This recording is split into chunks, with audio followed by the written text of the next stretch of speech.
collecting gil ever became a problem, a little-known Japanese game company named Square was having financial troubles of its own.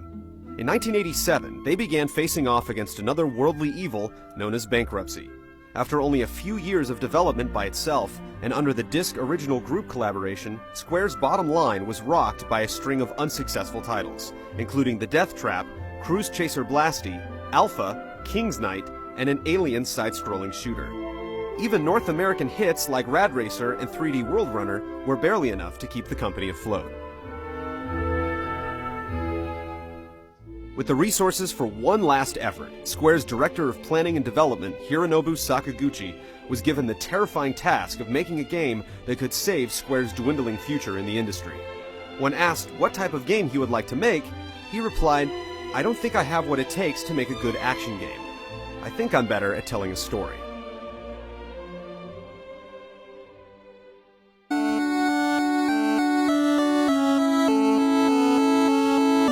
Taking cues from other RPGs on the market, from Japanese contemporaries like Dragon Quest and The Legend of Zelda, to stateside influences like Ultima, Sakaguchi dreamt up a video game with an immense world map to explore and an engaging tale to tell. Convinced the Famicom RPG would be his swan song, he ironically named it Final Fantasy. Final Fantasy was released for the Famicom on December 18, 1987, just 2 days before Sega's Phantasy Star.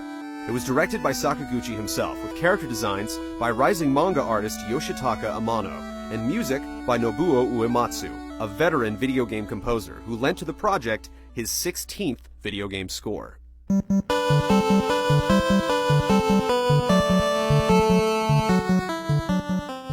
It told the story of the four warriors of light, bearers of ancient elemental artifacts, and heroes destined to save the land from a growing plague.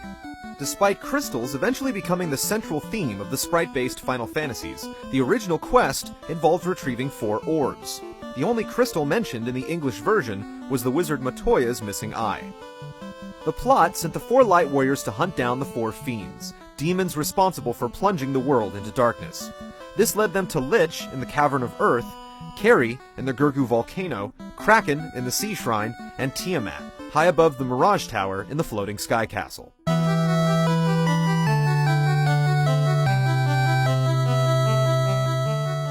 But defeating these enemies only revealed a greater threat. They had collectively created the demon Chaos out of the corpse of Garland, the first boss you faced, and sent it back in time. After your team rewound the clock to face him, you learn that Chaos was the one responsible for sending the 4 fiends into the future, creating a cataclysmic and confusing paradox.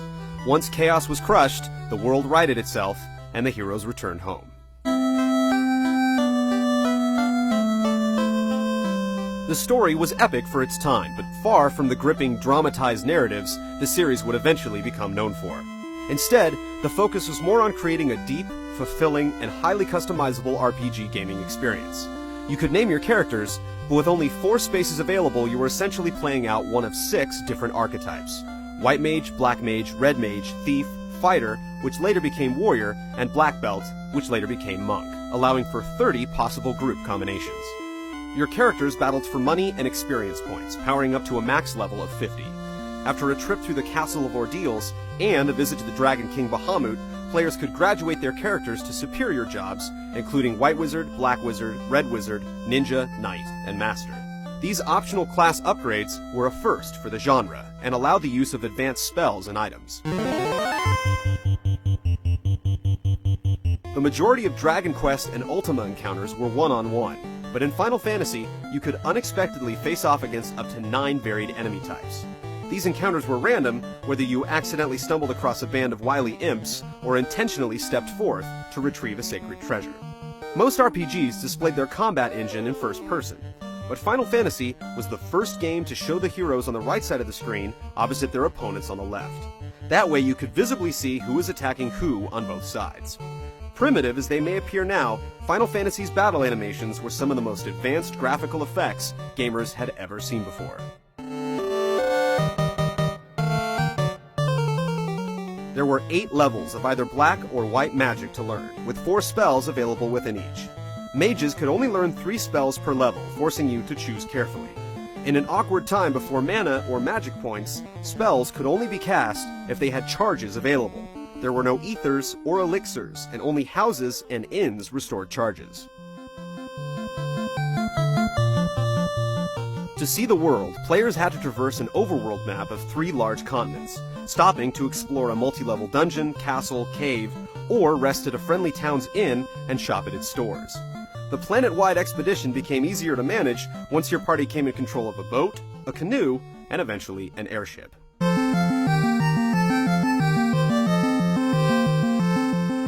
The flying machine granted you complete access to the map without random enemy encounters, provided you could find suitable terrain to land on. The canoe and boat were both open to surprise attacks, but holding A and pressing B several times while out in the open sea started a 15-block minigame that rewarded you with a little extra cash.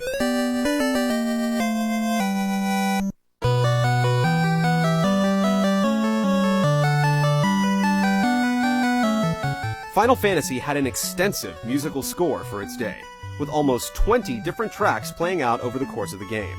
Several of these would go on to become mainstays in the series, including the title screen arpeggio, the victory fanfare at the end of each battle, and the opening theme, which would evolve into an anthem for the entire franchise.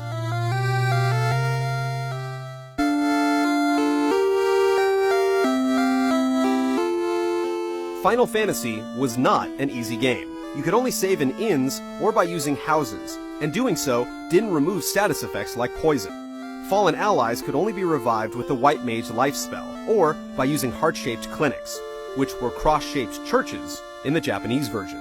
Enemies didn't drop items, and some of the later spells became insanely expensive.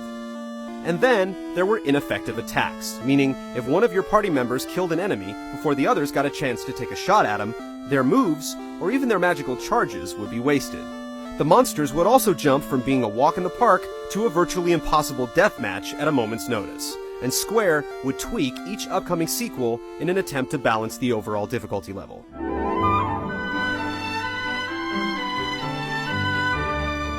Fans were willing to put up with the punishment though, because Final Fantasy became one of the most popular RPGs of the 80s, and one of the most successful titles on the Famicom and Nintendo Entertainment System.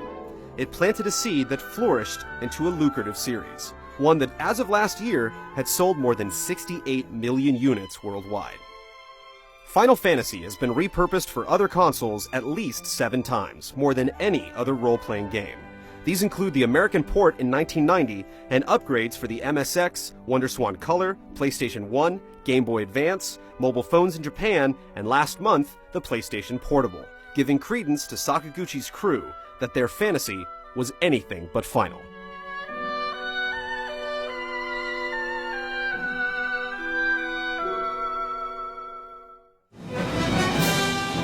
Join us next Sunday for the second chapter in our 13-part Final Fantasy retrospective. In Part 2, we'll begin our journey down an unbelievably long list of RPG titles, starting with the 2 immediate sequels that wouldn't cross the Pacific until after the end of the century. One initiated a controversial leveling system, and the other you probably just played on the DS for the first time.